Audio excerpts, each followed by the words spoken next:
Hey, what's up everybody? Hammerheart Metal Reviews here once again. It is that time of the month, time to talk about my favorite albums released in September 2022. Wow, this month was absolutely stacked with stellar releases. Usually when I do these end of month wrap-ups, I have around like 15 albums or so, but today I'm going to be talking about 20 albums because that's how good this month was. So many amazing records to talk about. Got a really good mix here. There's some black metal, some power metal, some death metal, some traditional metal, even some thrash. And even with me listing 20 albums, there's some big name releases that I am not going to be including in my top 20 from this month. You will not hear me talking about the new Aussie, the new Bloodbath, the new Behemoth. While I don't think those albums are terrible by any stretch, I also wouldn't put them in my top 20. So take from that what you will. I don't think they're bad albums, but I also don't really think I'll be going back to them all that much. But the next 20 that I'll talk about, I think, are a step above those ones.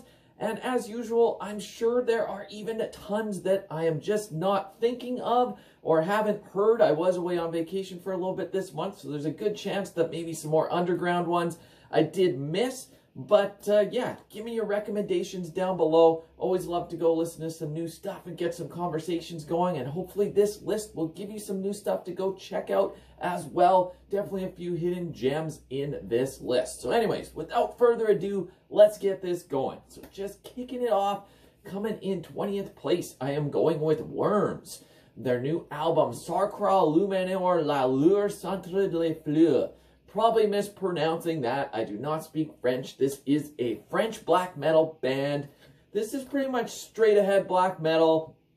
Lots of melody in there. I wouldn't call it melodic black metal. Very much in your face. I was a huge fan of this band's last album, which I think was from 2018. That one was absolutely killer. I don't think this one necessarily stacks up to that one, but nonetheless, it's a solid slab of French black metal. If you haven't heard these guys before, go check out this album. Up next at number 19, sticking with black metal, this time from my homeland of Canada, specifically from Quebec. We're going with Precieux and their debut album, Les Nuits de Gethsemani. So once again, I'm probably mispronouncing that. A couple French black metal albums to kick off, but this time from the Quebec version of French black metal. Very much has that typical Quebecois French black metal sound. Very good stuff here. Probably more of an underrated gem. This one just came out. I haven't listened to it a ton, but worthy addition to this list. Up next, let's switch to some death metal with Phobophilic and their album Enveloping Absurdity. So this is some death metal from Fargo in the USA, which is actually just south of where I am, very close.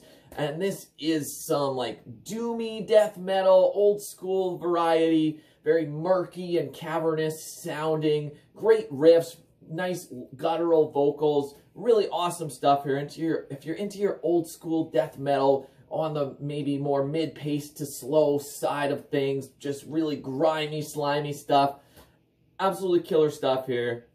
Go check it out. Okay, the next few albums I'm talking about, I got 3 in a row here that actually just released today. Luckily, the streams did come out at differing times during this week that I have been able to listen to, but I haven't listened to these next 3 albums a ton. So for right now, I'm putting them at 17, 16, and 15, but there is potential on all of these that they could rise higher, as I haven't spent a ton of time with them yet. So up first at 17, I'm going with Firtan and their new album, Marter. So this is some pagan black metal from Germany. Really awesome stuff here, bringing in like the folky elements and just really solid stuff. The album cover is gorgeous as well. If you've not heard this band, go check out this new album. Like I said, this could rise even higher with more listens. Up next, kind of similar in that I haven't listened to this album a ton, but I think it deserves to be on this list just based on first impressions, and that is Ellende with their new album, Ellenbogengesellschaft. Probably mispronouncing that title. This is some black metal, post-black metal, whatever you want to call it, atmospheric, kind of shoegazy stuff in parts, but then also viciously black metal in other parts from Austria. I'm a big fan of these guys. I've really liked their output up to date, and this one is no exception. Definitely worth checking out this album. I'm going to be spending more time with it. Another one that could climb higher. One more that just came out that I actually only listened to once yesterday, and that is the new Autopsy, Morbidity, Triumphant. So old school death metal, exactly what I expected from this album. Just fun death metal, not really like reinventing the wheel here. It's typical Autopsy, but I love it. It puts a smile on my face. This is another one that could probably climb higher, but just based on one listen, I'm still putting it in at number 15 here because it's solid old school death metal. Absolutely love it. Okay, moving this right along. Up next at number 14, I'm going with An Abstract Illusion and their new album, Whoa. So this is some atmospheric progressive death metal, very hard band and album to pin down into one genre. There's definitely spots that remind me of Opeth in places, but then also almost like an atmospheric black metal side. I would not even call this black metal at all, but kind of an influence with some atmospherics brought in with the progressive death metal. The only reason I don't have this higher on my list, I'm not a huge fan of the vocals on this album, to be honest. Musically, this album is amazing. It could climb even higher. I'm not surprised if other people may even have this really high on their list, but the vocals kind of hold this back for me. I'm just not a huge fan of them, but that being said, this is still a very engaging and interesting album, and maybe given more time, it could rise higher, but definitely still worth checking out. Very interesting stuff here. Up next, I'm going with Gaerea and their new album, Mirage. I never know how to pronounce this band name, so I'm probably saying that wrong. But yeah, it's just straight ahead black metal. I know these guys get a lot of praise. I have never been like the biggest fan of them, to be honest. I'm not hating on them. I never really got the hype around their last couple albums. They were decent, but not mind-blowing in any way. And I kind of feel the same about this album as well. Like, there's great melodic parts. There's some great sections that give it a little bit of room to breathe with some quiet moments, but then it really gets aggressive black metal as well. So I do enjoy this album. I think it's pretty decent, even if it's not awesome. Like, I don't think you're going to see this on my year-end lists, but nonetheless, it's still a pretty solid slab of black metal. Definitely worth checking out. Sticking with the theme of black metal. There's a lot of black metal this month, but don't worry. We'll get some other genres coming up here soon, too. But for right now, another black metal album, ColdWorld, with their new album, Isolation. So this is a one-man band from Germany. Kind of plays like atmospheric, ambient, depressive black metal. There's very minimal vocals throughout this album. Even brings in some nice strings like violin and cello. And just very, like, you lose yourself in this music. You'll close your eyes. Maybe the mood will bring you down, but it's beautifully depressing all at the same time, if that makes sense. If you've heard ColdWorld's first couple albums, this one is very much in the same vein, kind of combining the styles of the first two albums, first two full lengths. In my opinion, it's kind of a great mix of that, and all in all, very well done album here. If you have not heard ColdWorld's Isolation, do yourself a favor and go check it out. Up next at number 11, I'm going with Lunar Spells and the new album Demise of Heaven. Once again, more black metal. This time really got that throwback sound, bringing in a lot of keyboards as well. And this one, yeah, underrated gem, really solid stuff here. Love the album art, love the whole vibe on this album. Really killer stuff. Go check it out if you have not. Okay, now we are into the top 10, my 10 favorite albums from the month of September. So, just cracking the top 10, in that 10th place is the new Megadeth album, The Sick, the Dying, and the Dead. So this one, based on the singles that were released, I was super stoked for this album. I mean, Megadeth is my favorite thrash band of all time, one of my favorite bands of all time. But throughout their career, they have had a few misses along with all the hits. And this one, to me, it's kind of a mixed bag. There is some absolutely killer songs on here, but then there's also some filler as well. Like, there is a great album hidden in here, but you have to kind of sort through the songs. There's a few that I would take off the album, maybe replace with something else. All in all, it's still a pretty enjoyable album. I'm still putting it in my top 10, but I did expect a little bit more, to be honest. There's some absolutely killer songs on here, and yeah, like I said, just a few that kind of hold it back from being as good as it can be, but nonetheless, a new Megadeth album that's got some ripping songs on it. No complaints from me there. All in all, it's still very enjoyable, in at 10th place. Up next at number 9, I'm going with Revocation and their new album, Netherheaven.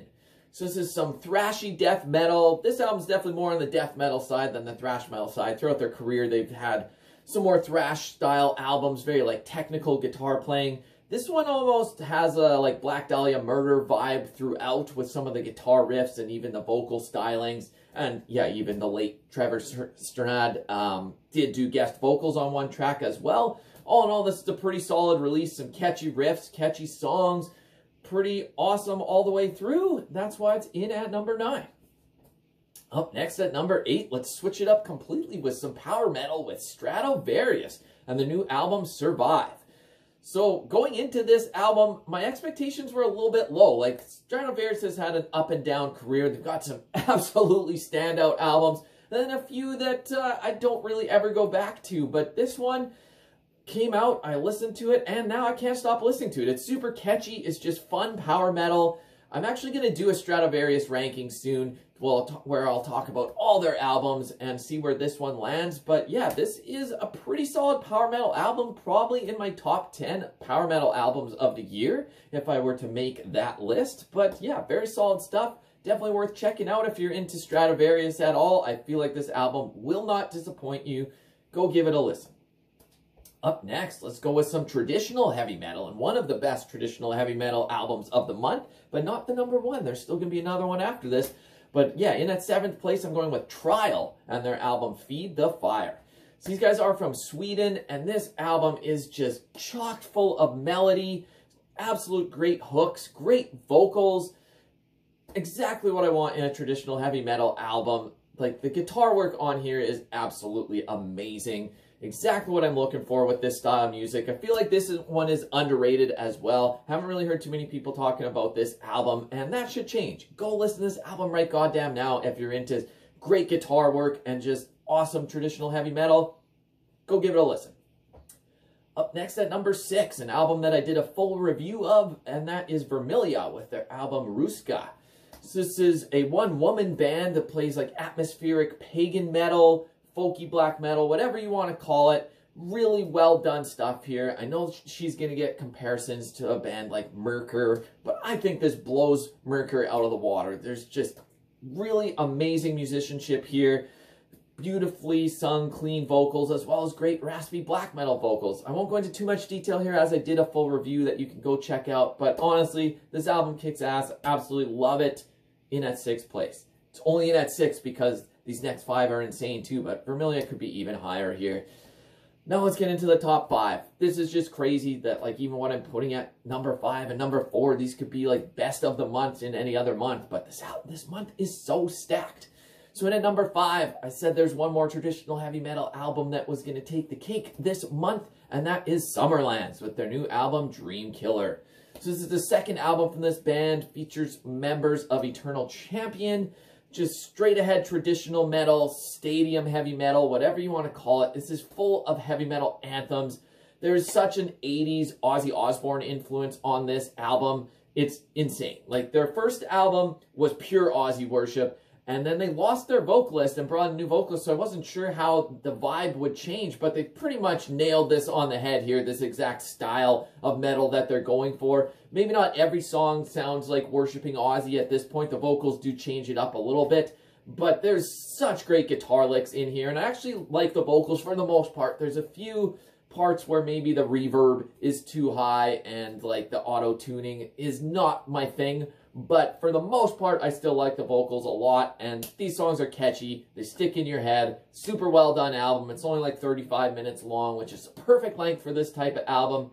Easy addition to my top 5. If you have not checked this album out yet, go give it a listen. Up next at number 4, I'm going with Null and the album Origin. So this is a one-man band as well. Some atmospheric, folky, epic black metal. There's so many influences going on this album. Like, in parts I hear a band like Seor, other parts I hear pure Falkenbach worship, and then another part it goes into something that reminds me of Wintersun, but it kind of combines all of these influences together and really makes this really epic album. My only knock on this is that it's like 80 minutes long. I feel like it maybe overstays its welcome a little bit, should be trimmed a little bit, but that being said, it's not because there's any weak songs here, like front to back. This is a very enjoyable album. It's just a lot to digest, Maybe trim it down a little bit would make this rise even higher, but 4th place in a month that's this stacked is still pretty good. And if you're into like atmospheric, folky black metal at all, definitely go check this album out. You won't be disappointed. Up next at number 3, I'm going with Aeternam on the album Heir of the Rising Sun. So this is a hard one to pinpoint a genre as well. It's like symphonic, folk, epic, melodic death metal, kind of bringing all of that stuff together. And it just really works well. It's like a historical concept here for the album. But it's just great. Like, these songs are catchy. There's clean singing parts. There's harsh vocals. There's great melodies, great guitar. The performances are top-notch. Absolutely love this album. Another one that's probably a bit of a hidden gem. And if you have not listened to this, go do it right goddamn now. 2 albums left.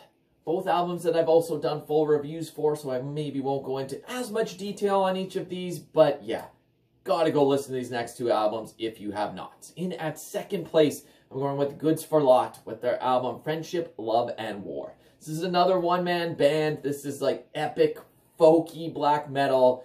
Just amazing stuff here. The melodies on the guitar, wow. Next level stuff here. Such a unique album. Absolutely blows my mind. This is probably in my top 10 for the year as of this moment. Of course, things can change. But yeah, absolutely knocked my socks off with this album.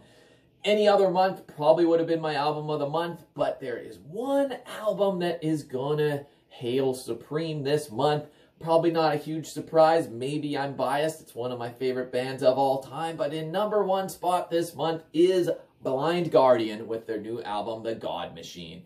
So wow, pure throwback sound here. Really got fast, aggressive songs. It's kind of blending in. There's still some progressive moments like their later day stuff with more orchestrations. But as a whole, this is one of their most aggressive albums in quite some time. And I can't wait to see some of these songs live, like Violent Shadows, Blood of the Elves. Hansi's vocals are just absolutely top-notch, as usual. My favorite vocalist out there for a reason. Anyways, yeah, I could talk about these guys on this album all day. But, yeah, I've got a review of this if you want to go check it out. And then you can hear me do that there. But anyways, these are just my thoughts and opinions as usual. Love to get yours down below. Let me know which albums I missed. Let me know what your favorite picks were for the month. And let me know what you thought of any of these albums I just talked about. So anyways, until next time, Hammerheart Metal Reviews, out.